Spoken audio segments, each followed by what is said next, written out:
The best book to read is the Bible. The best book to read is the Bible. If you read it every day, it will help you all the way. Oh, the best book to read is the Bible.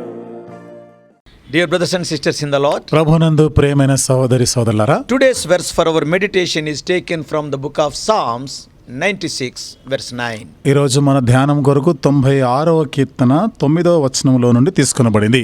Oh, worship the Lord in the beauty of holiness. పరిశుద్ధ అలంకారములు ధరించుకొని యెహోవాకు నమస్కారము చేయుడి. Psalm 96 describes a growing crescendo of worship. 96వ కీర్తన క్రమేపీ పెరుగుతుండేటువంటి ఆరాధన. The worship is ascending from one level to the higher level. ఆరాధన ఒక స్థాయి నుండి పై స్థాయికి పెరుగుతూ ఉండేది. There are widening circles in this wonderful psalm. ఈ అద్భుతమైన ఈ కీర్తనలో ఎంతో విస్తృతమైనటువంటి వృత్తాలు ఉన్నట్టు చూస్తాం. And first, మొదటిది, God's people are called to sing his praises. దేవుని ప్రజలు ఆయనను గూర్చి స్తుతిగానం చేయడానికి పిలువబడ్డారు. Not among themselves. వారిలో వారే కాదు. They are asked to declare his glory among the nations, as we read in verse 3.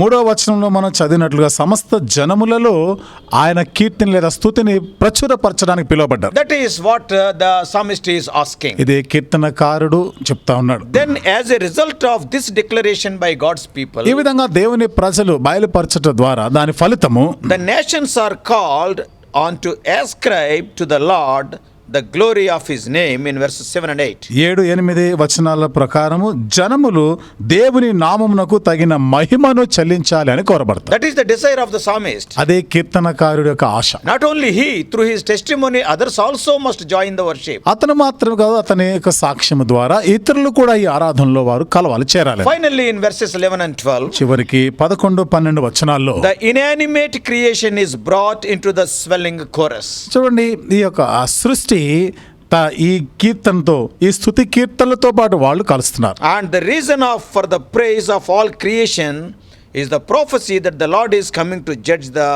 world in righteousness. సృష్టి అంతా కూడా స్తుతించడానికి ఆ ప్రవచనం ఏమిటిది?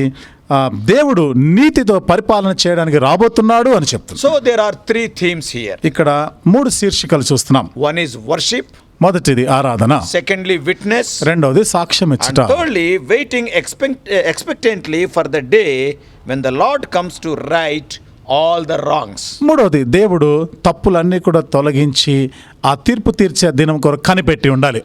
Worship, witness, waiting. ఆరాధన చేయుట, సాక్ష్యం ఇచ్చుట, కనిపెట్టి ఉండుట. Today there are so many wrongs in this world. ఈరోజు ప్రపంచంలో చాలా వరకు తప్పులు మనం చూస్తున్నాం. One day he is going to set right all wrong things. ఒక దినాన్ని ఆయన వస్తాడు, ఈ తప్పులన్నిటి కూడా సరి చేస్తాడు, సరిదిద్దుతాడు. In one sentence, ఒక మాటలో we చెప్పాలంటే can say, మనం చెప్పొచ్చు, behold, the Lord is the only great and glorious God.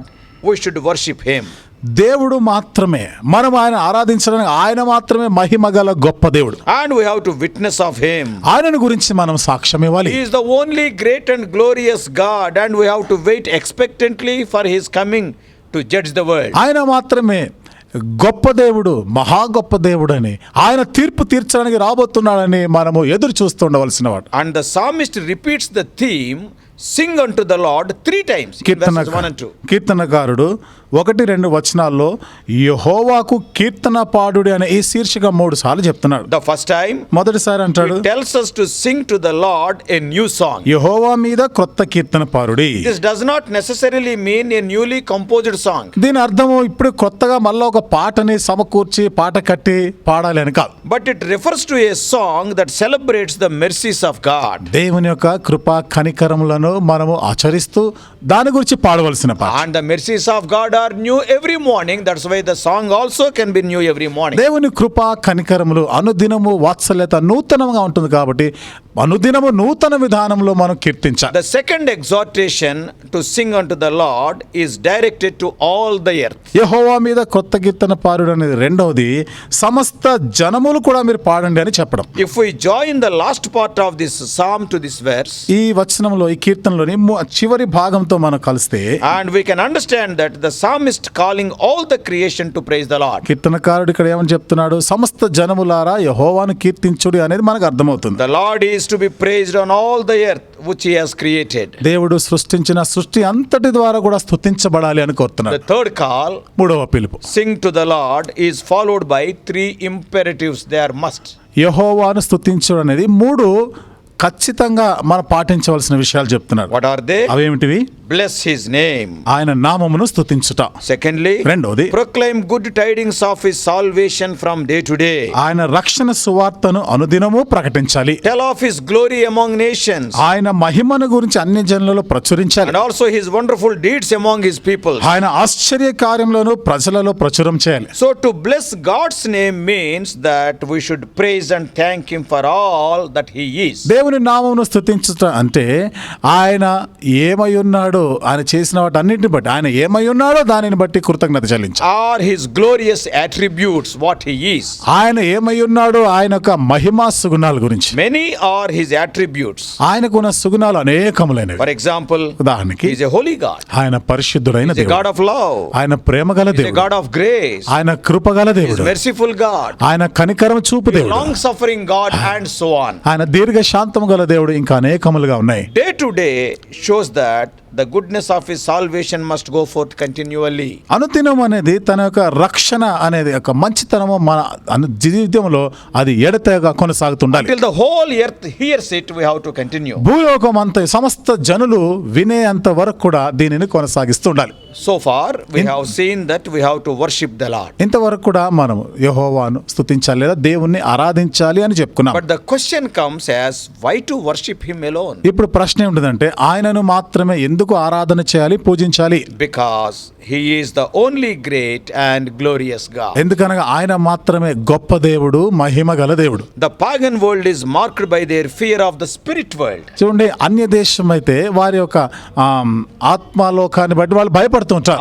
They will be fearing for ఆత్మలు, దయ్యాలు, దురాత్మలు. ఆత్మలు, దయ్యాలు, దురాత్మల భయం ఉంటుంది వాళ్ళకి. They try to placate their gods by putting out offerings, food and drink. చూడండి, వారి దేవతల్ని శాంతింపజేయాలనే ఉద్దేశంతో వారు భోజన పానీయాలు ఇలాంటి అర్పణలు అర్పిస్తూ ఉంటారు. And they observe superstitious rituals so as not to offend the gods. అంటే వారు దేవుణ్ణి బాధపరచకుండా ఉండాలని వారు మూఢ భక్తి ఆచరిస్తుంటారు. We can see much of these activities in our country India also. మరి ఇలాంటి కార్యకలాపాలు మన భారతదేశంలో ఎక్కువగా మనం చూస్తున్నాం. But the psalmist here says అయితే ఇక్కడ కీర్తనకారుడు చెప్తున్నాడు that the only one we should fear is the Lord who made the heavens. మనము భయపడవలసింది ఒకడికే, భూమి ఆకాశములను సృష్టించిన ఆ దేవునికి. For all the gods of the people are idols. చూడండి, ప్రజల యొక్క దేవతలన్నీ కూడా విగ్రహాలే. The true God is the creator of the universe. నిజమైన దేవుడు విశ్వాన్ని సృష్టించినవాడు. It is such a vast universe, even the powerful telescopes such as Hubble or Halley,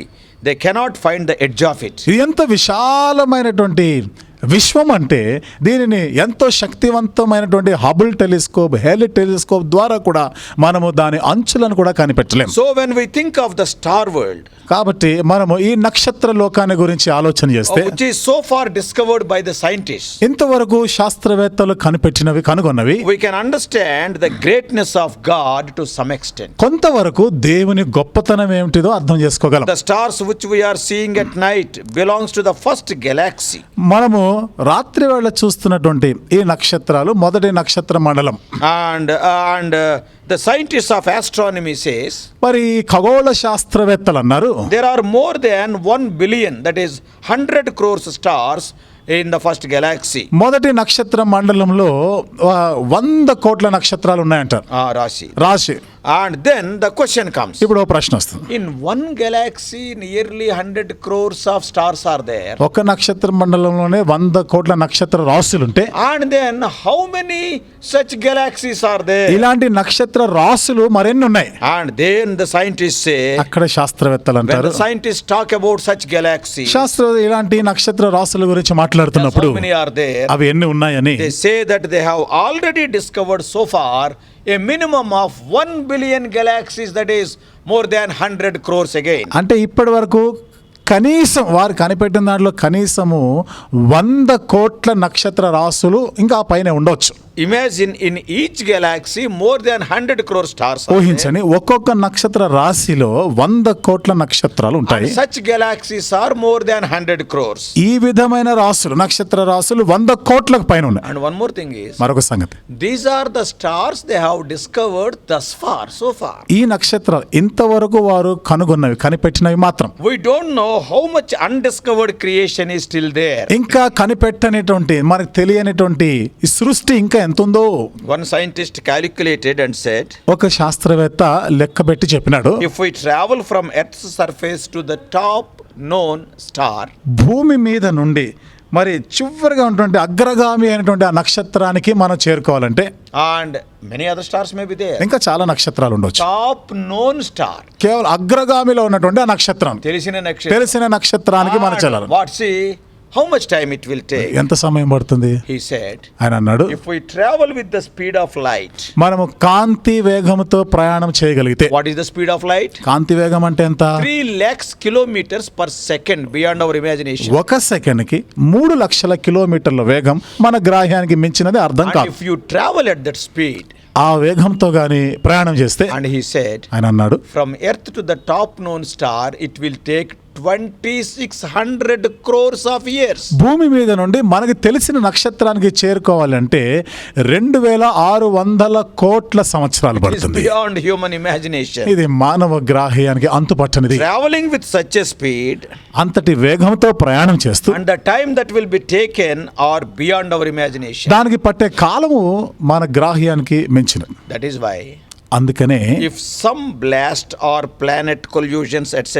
occur in space, ఒకవేళ ఆకాశంలో, అంతరిక్షంలో ఏదైనా గ్రహాలు ఢీకొన్నాయనుకోండి, it will take centuries for us to know about it. దాని గురించి మనకు తెలియడానికి కొన్ని శతాబ్దాలు పడుతుంది. But the God of the Bible calls each star by its name. అయితే బైబిల్లోనే దేవుడు ప్రతి నక్షత్రానికి పేరు పెట్టి పిలుస్తున్నాడు. Oh, what a great God. ఎంత గొప్ప దేవుడు ఆయన. Not only the space, even when we see this small planet Earth, ఆకాశంలో మాత్రమే కాదు, మనము ఈ భూగ్రహముగా పిలువబడే ఒక చిన్న నలక లాంటి భూగ్రహం గురించి it మాట్లాడితే, is a small speck in the universe. విశ్వం అంతటిలో కూడా ఇది చాలా చిన్న నలక వంటిది. How many species of animals are there? ఎన్ని జాతుల జంతువులు ఉన్నాయి How భూమి many మీద? species of birds are there? ఎన్ని జాతుల పక్షులు ఉన్నాయి భూమి How many మీద? species of fishes are there? ఎన్ని జాతుల చేపలున్నాయి? How many different types of plants are there? ఎన్ని రకరకాల మొక్కలున్నాయి? How many minerals are there? ఎన్ని రకాల ఖనిజాలున్నాయి? Oh, so many things. ఎన్నో విషయాలున్నాయి. Somebody said even the insects are nearly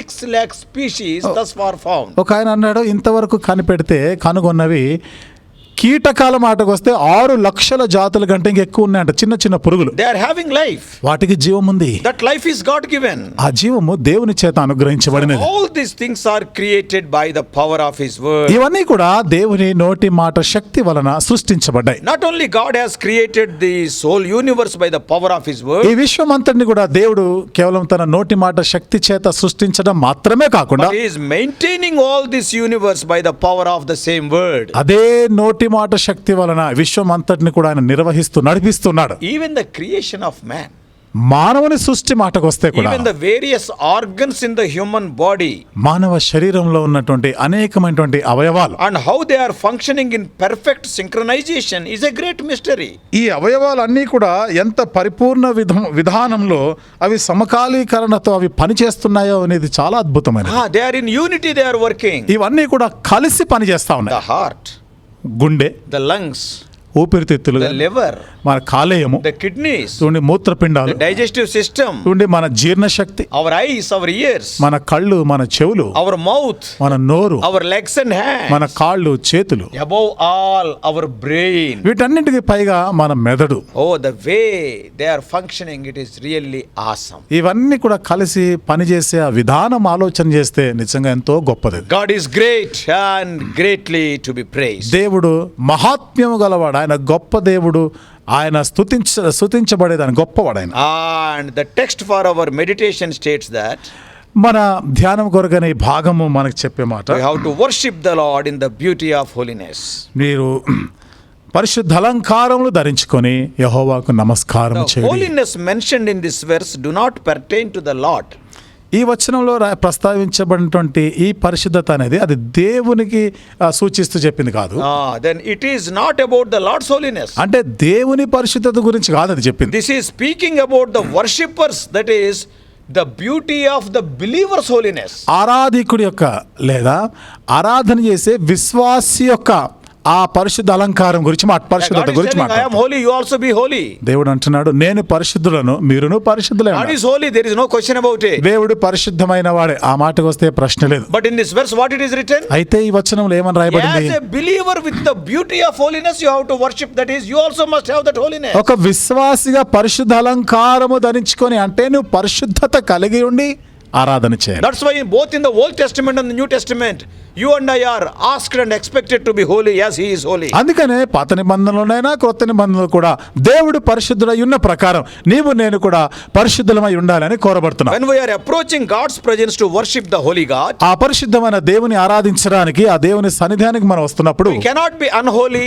or we cannot be unclean. అపవిత్రులంగా అపరిశుద్ధులంగా ఉండరాదు. No unholy thing can have approach into his presence. అపరిశుద్ధమైనది అపవిత్రమైనది ఏది ఆయన సన్నిధిని ఉండనేరు. For that దాని కొరకు one is to be washed afresh by the precious blood of Lord Jesus Christ. ఒక వ్యక్తి యేసుక్రీస్తు ప్రభువారి అమూల్యమైన రక్తం చేత నూతనంగా కడగబడిన వాడై ఉండాలి. Before we utter his holy name in worship, we must be washed thoroughly. ఆరాధనలో ఆయన పరిశుద్ధ నామమును మనం పలికేదానికి ముందుగా మనలో పరిశుద్ధత ఉండాలి. We know that holiness is beautiful. పరిశుద్ధత అనేది ఎంతో అలంకరించబడినది, పరిశుద్ధమైనది, సౌందర్యమైనది. But here అయితే ఇక్కడ the psalmist speaks of the beauty of holiness. కీర్తనకారుడు పరిశుద్ధ అలంకారం గురించి మాట్లాడుతున్నాడు. Peter also talks about the beauty of holiness. పరిశుద్ధత యొక్క సౌందర్యాన్ని గురించి పేతురు కూడా చెప్తున్నాడు. In 1 Peter chapter 3, పేతురు రాసిన మొదటి పత్రిక 3వ అధ్యాయంలో you can read verses 3 and 4 later. తర్వాత 3-4 వచనాలు మీరు చదవండి. What he is telling? ఏమని చెప్తున్నాడు? A gentle and quiet spirit is an imperishable beauty. చూడండి, ఎంతో మృదువైనటువంటి ఆ పరిశుద్ధత ఎంతో అందమైనది. The quiet spirit, కాబట్టి నిమ్మళమైనటువంటి ఆత్మ కలిగిన వారు. and that is imperishable beauty, it cannot be perished. అంటే ఇది క్షయము కాని అక్షయమైనటువంటి అందం. So while he is talking about the woman, he writes, స్త్రీని గురించి మాట్లాడుతున్నప్పుడు చెప్తాడు, such beauty grows with age.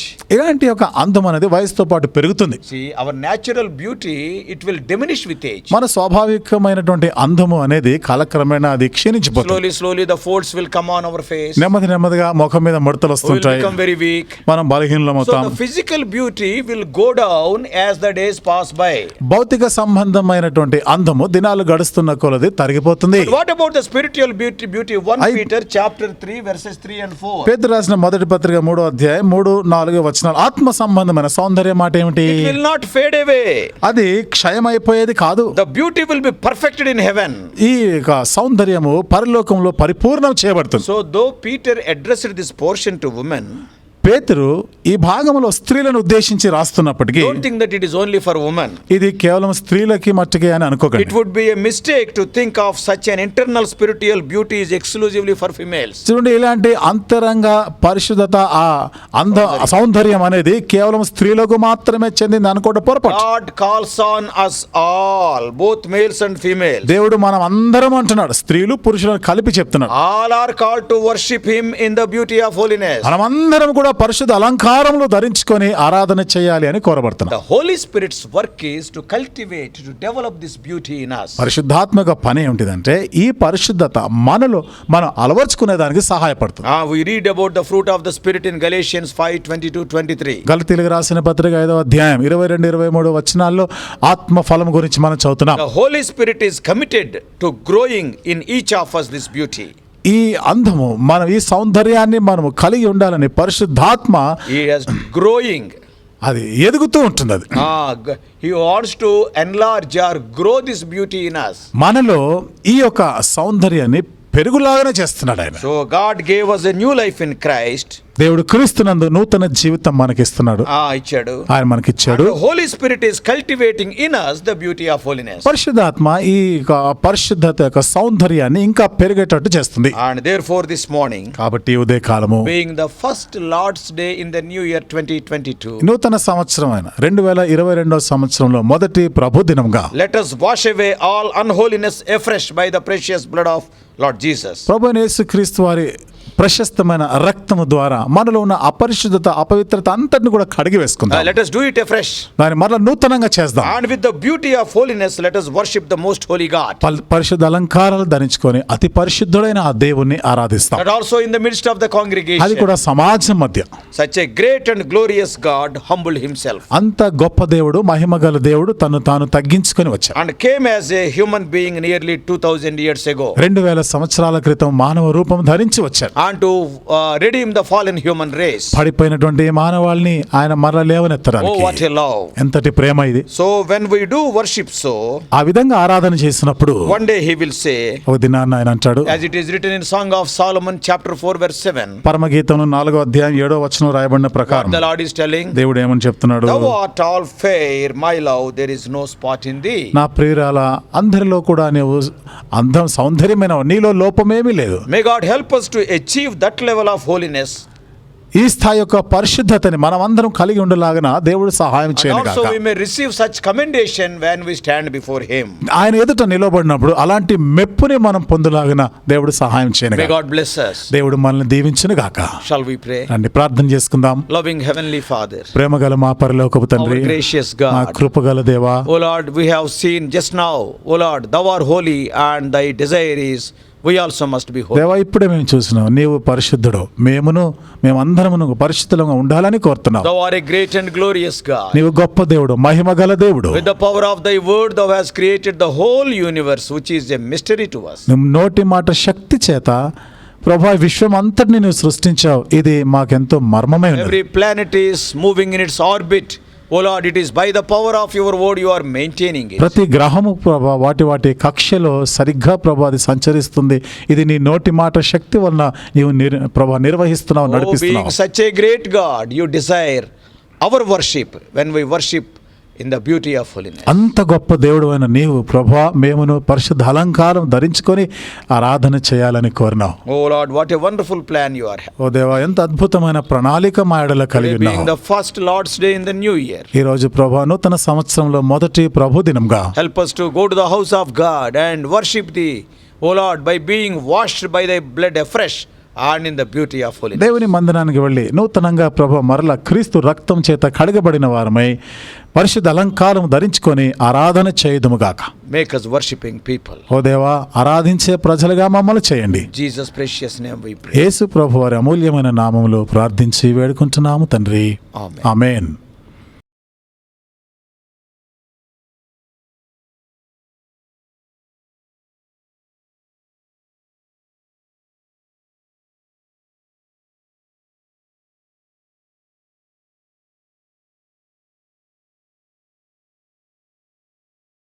God bless you all. Please subscribe for more spiritual messages on YouTube channel John Victor Hebron.